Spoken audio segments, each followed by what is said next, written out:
வணக்க மக்களே, நாம் இந்த ஆரோக்கியமான பதிவில் பீட்ரூட் ஜூஸில் நிறைந்திருக்கக்கூடிய மருத்துவமைகளை பற்றி நம்ம விளக்கமாக பார்க்க போகிறோம். இப்போ நம்ம வாரத்தில் ஒரு தடவை பீட்ரூட் ஜூஸ் எடுத்துக்கலாம். அதே போல் நம்ம தொடர்ந்து வாரத்தில் 2 அல்லது 3 முறையாவது பீட்ரூட்டை சமைத்த உணவுகளை சேர்த்துக்கொள்ளலாம். கூடுமான வரைக்கும் பீட்ரூட் சமைத்து எடுத்துக்கொள்ளும் போது தான் அதனுடைய ஊட்டச்சத்துக்கள் விரைவாக உறிஞ்சப்பட்டு மருத்துவ நன்மைகளும் நமக்கு விரைவாக கிடைக்கும். உங்களால் சாப்பிடவே முடியல சமைத்து அப்படின்னா மட்டும்தான் நீங்கள் பீட்ரூட் ஜூஸை ஊட்டச்சத்து குறைபாடுகளால் அவதிப்படுறீங்கன்னா வாரத்தில் ஒரு தடவை எடுத்துக்கொள்ளலாம்.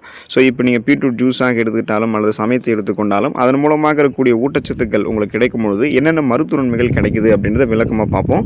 அதை பற்றி பார்க்குறதுக்கு முன்னாடி இந்த வீடியோவுக்கு மட்டும் ஒரு லைக் கொடுத்துட்டு இந்த தகவலை உங்களுக்கு தெரிஞ்சவங்களுக்கும் ஷேர் பண்ணிவிடுங்க. ஏன்னா இது அவங்களுக்கும் பயனுள்ளதாக இருக்கக்கூடிய ஒரு ஆரோக்கியமான பதிவு தான். இது போன்ற அப்டேட்ஸ்கள் நீங்கள் தொடர்ந்து பார்க்குறதுக்கு நம்மளுடைய ஹெல்த் நியூஸ் தமிழ் சேனலை மறக்காமல் சப்ஸ்கிரைப் பண்ணி வச்சுக்கோங்க. பக்கத்தில் இருக்கக்கூடிய பெல் பட்டனையும் கிளிக் பண்ணி ஆல் அப்படின்ற ஆப்ஷனையும் செட் பண்ணி வச்சுக்கிட்டீங்க அப்படின்னா நாங்கள் போடக்கூடிய எல்லா அப்டேட்ஸும் உங்களுக்கு நோட்டிஃபிகேஷனோட அடிக்கடி சேரும். சரிவாங்க மக்களே, இப்போ வீடியோக்குள்ளே போயிடலாம். பிபி என்று சொல்லக்கூடிய பிளட் ப்ரெஷர், அந்த ரத்த அழுத்தத்தை குறைக்கிறதுக்கு நீங்கள் பீட்ரூட்டையும் பீட்ரூட் ஜூஸையும் எடுத்துக்கலாம். இப்போ பீட்ரூட் ஜூஸ் குறைந்த ரத்த அழுத்தத்திற்கு உங்களுக்கு உதவிகரமாக இருக்குங்க. தினமும் நீங்கள் 8 ounce வரைக்கும் பீட்ரூட் ஜூஸ் குடிக்கிறீங்க, அல்லது வாரத்தில் ஒரு தடவை 8 ounce வரைக்கும் பீட்ரூட் ஜூஸ் குடிக்கிறீங்க அப்படின்னா சிஸ்டாலிக் டயஸ்டோலிக் போன்ற ரத்த அழுத்தத்தை நீங்கள் குறைச்சிக்கலாம். பீட்ரூட் ஜூஸில் இருக்கக்கூடிய நைட்ரேட் பொருள் ரத்தத்தில் கலக்கும் போது நைட்ரிக் அமிலமாக மாறிடுங்க. ஸோ இது ரத்த நாளங்களை ரிலாக்ஸ் செய்யும். அதனால் அந்த நரம்புகள் ரத்த நாளங்கள் இருக்கக்கூடிய இறுக்கங்கள் தளர்த்தப்பட்டு அதன் வழியாக ரத்த ஓட்டம் போதுமான அளவுக்கு பாயும். ஏன்னா நரம்புகள் ரத்த நாளங்களில் இறுக்கங்கள் தென்படுவது தான் நம்ம பிபின்னு சொல்கிறோம். ஸோ அதை ரிலாக்ஸாக வச்சுக்கிட்டோம் அப்படின்னாலே பிபி பிரச்சனை விடுபடலாம். அதனால் ஹை பிபி என்று சொல்லக்கூடிய ஹை பிளட் ப்ரெஷர், உயர் ரத்த அழுத்தம் உள்ளவர்களுக்கு அவங்க பீட்ரூட் ஜூஸ் எடுத்துக்கொள்ளலாம். ஸோ அந்த ஹை பிபி கண்ட்ரோல் வந்துடும். பிபி ப்ராப்ளத்தில் நீங்கள் விடுபடலாம். உங்களுடைய உடற்பயிற்சிக்கு தேவையான ஒரு எனர்ஜி, அந்த ஆற்றலை உங்களுக்கு பீட்ரூட் ஜூஸ் கொடுக்குங்க. இப்போ பீட்ரூட் ஜூஸ் குடிக்கும் போது பிளாஸ்மா நைட்ரேட்டோடைய அளவை நீங்கள் அதிகரிச்சிக்கலாம் மற்றும் உடல் செயல்திறனை அதிகரித்துக்கலாம். அப்போ தொடர்ந்து நீங்கள் பீட்ரூட் ஜூஸ் எடுத்துக்கொள்ளும் போது உங்களுடைய அந்த ஆக்சிஜன் சக்தி செலவாகுவதை உங்களால் குறைக்க முடியும். ஸோ ஜிம்முக்கு சென்று கடுமையான உடற்பயிற்சி செய்வர்களுக்கெல்லாம் நிறைய எனர்ஜி தேவைப்படும் இல்லையா? அவங்களாம் பொதுவாக அதிகமாக புரதம் இருந்திருக்கக்கூடிய உணவுகளை எடுத்துக்கொள்வது வழக்கமாக இருக்கும். ஸோ அதை எடுத்துக்கலாம். அதோடு நீங்கள் பீட்ரூட்டையும் சமைத்து எடுத்துக்கொள்ளுங்கள். பீட்ரூட் ஜூஸையும் நீங்கள் குடிக்கலாம். உங்களுடைய உடலுக்கு போதுமான அளவுக்கு அந்த எனர்ஜி ஆற்றலை பீட்ரூட் ஜூஸ் கொடுக்குங்க. இதய நோய்கள் பிரச்சனைகள் விடுபடுவதற்கு பீட்ரூட் ஜூஸ் எடுத்துக்கலாம். இதய செயலிழப்பு உள்ளவர்களுக்கு அந்த இதய தசைகளை வலிமை பெற செய்கிறதுக்கு பீட்ரூட் ஜூஸ் உதவிகரமாக இருக்குது அப்படின்றத ஆய்வுகள் மூலமாக வெளிப்படுத்துகிறாங்க. ஸோ இது எப்படி சாத்தியம்னு பார்த்தீங்கன்னா, பீட்ரூட்டில் இருக்கக்கூடிய நைட்ரேட் இதயத்திற்கு அதிக அளவிலான ஆற்றலை கொடுக்குது.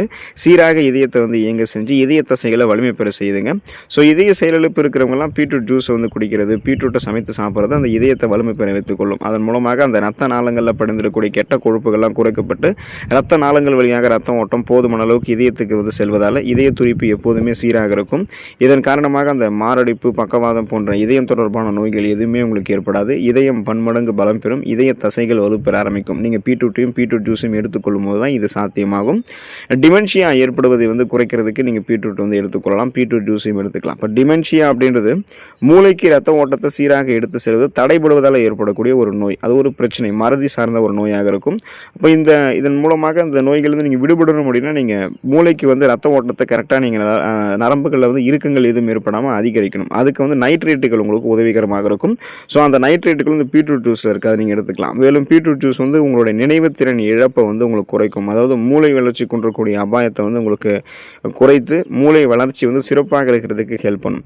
பீட்ரூட் ஜூஸ் நீங்கள் குடிக்கும்போது அது அதிக ரத்த ஓட்டத்தை உங்களுடைய மூளையில் பாய்ச்சும். அப்போ பார்த்தீங்கன்னா முன்பக்க மூளை அப்படின்றது அந்த அறிவாற்றல், சிந்தனை மற்றும் நடத்தை ஆகியவற்றோட தொடர்புடையது இல்லையா? அதனால் அந்த மூளையை சிறப்பாக செயல்பட வைக்கும். டிமென்ஷியா தடுக்கிறதுக்கு உயர்திறன் நைட்ரேட் அது உங்களுக்கு தேவை. ஸோ அந்த நைட்ரேட் பீட்ரூட் ஜூஸில் இருக்கிறது நீங்கள் எடுத்துக்கிட்டீங்கன்னா எதையும் எளிதில் அணுகக்கூடிய திறன், எதையும் எளிதில் கற்றுக்கொள்ளக்கூடிய திறன், கூர்மையான புத்தி போன்றவற்றை பெற்று ஒரு ஃபாஸ்ட் லேனராக நீங்கள் சிந்தித்து செயல்பட ஆரம்பிப்பீங்க. அதுக்கு நீங்கள் பீட்ரூட் ஜூஸையும் உணவுகளில் சரிவிகித அளவில் எடுத்துக்கோங்க. அப்போ தான் அந்த சிந்தித்து செயல்படக்கூடிய ஆற்றல் கிடைக்கும். டிமென்ஷியாவெல்லாம் நீங்கள் வராமல் தடுத்துக்கலாம், குணமும் கொள்ள முடியும்.